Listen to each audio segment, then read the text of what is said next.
Good morning. This is a recording for Sunday, May 5th.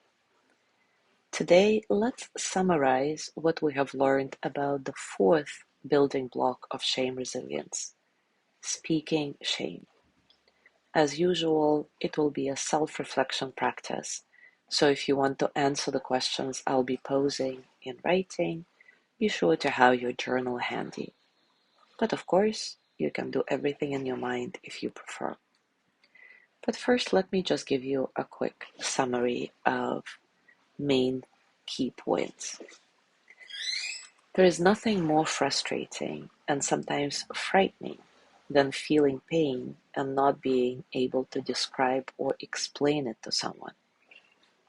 It doesn't matter if it's physical pain or emotional pain. When we can't find the right words to explain our painful experiences to others, we often feel alone and scared. And some of us may even feel anger or rage and act out.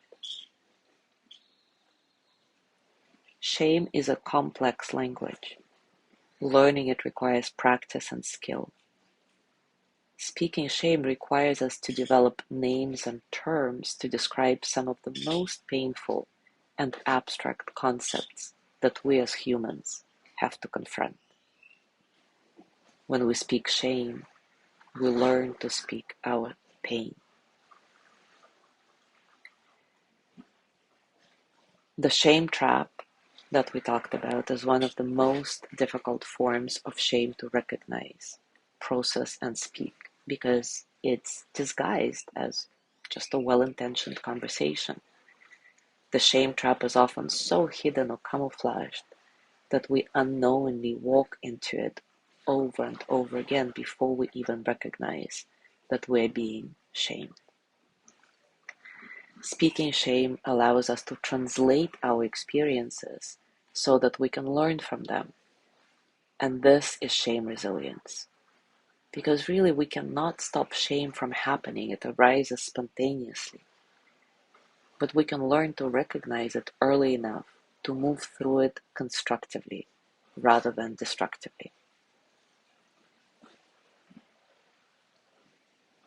Since shame is such a secretive emotion, we unconsciously try to mask it even from ourselves in every way possible. But if we want to develop shame resilience, we must learn how to translate some of our painful experiences into the language that allows us to admit that we are, in fact, in shame. Working our way out of shame web can be very difficult because, like most traps, it entangles you the more you struggle and fight. To free ourselves, we need to move slowly, deliberately, and with a tremendous amount of awareness about what we're doing and why. And now I will pose some questions and give you a few moments to reflect on them in the context of your life. As I mentioned before, you can do this exercise in your mind or write your answers down in your journal. Totally your choice. As always, take a comfortable position and take a few moments to settle. Settle into your body, your heart, your mind. Settle into this moment, right here, right now. Natural breath, nice and soft. See if you can get a sense of spaciousness, a sense of freedom in your breathing. Letting all the experiences of the present moment flow through you as energy that they are, without struggle. And now let me pose a few questions for your self-reflection.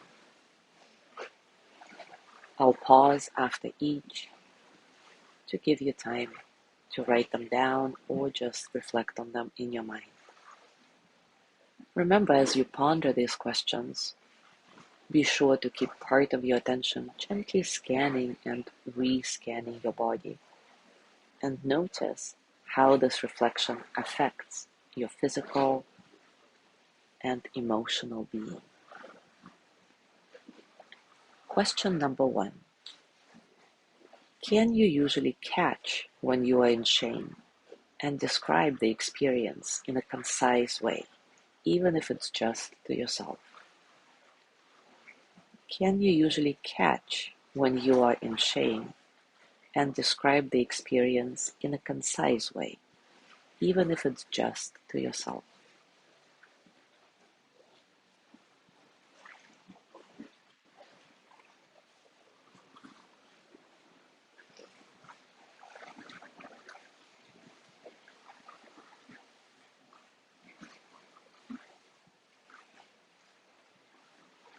Question number 2. How do you usually express your feelings during shame-triggering experiences? Do you find your way destructive or constructive? How do you usually express your feelings during shame-triggering experiences? Do you find your response destructive or constructive?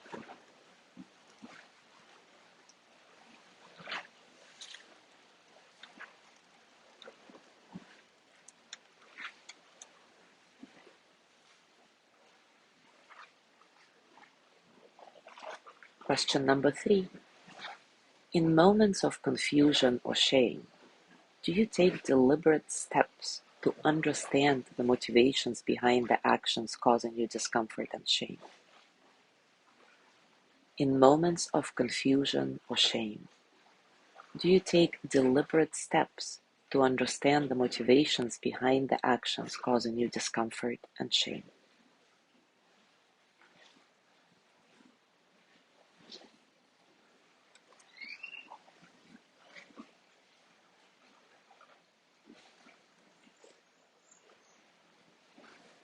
Question number 4. Can you recognize unintentional shame in interactions? And how can you address and navigate it constructively? Can you recognize unintentional shame in your interactions? And how can you address and navigate it constructively?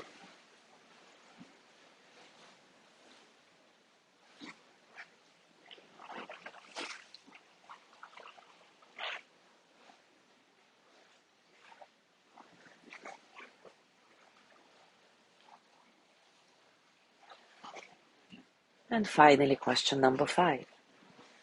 Do you feel you're becoming more fluent in the language of shame? Do you feel you're becoming more fluent in the language of shame?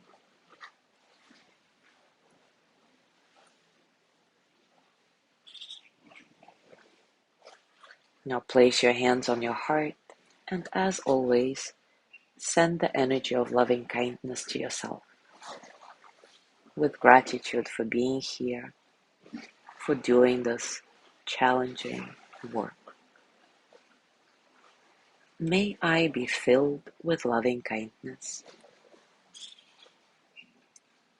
May I be well in body and mind.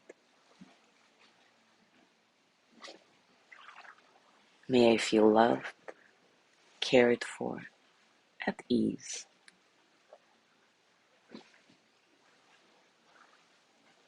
May I know that I am enough. May I remember I am never alone. May I touch deep, natural peace. As you gently let go of your practice, scan your body. Notice how you're feeling right now, physically, emotionally, mentally. How are you, really? As you go through your day today, I invite you to continue with these self-reflection questions. I've also posted the same questions in our private group, Mindful Morning Circle. As always, enjoy your discoveries, and if you feel inspired to share your experiences, your thoughts, you're very welcome to do so. Thank you so much for being here today. Have a beautiful day, and I will see you tomorrow.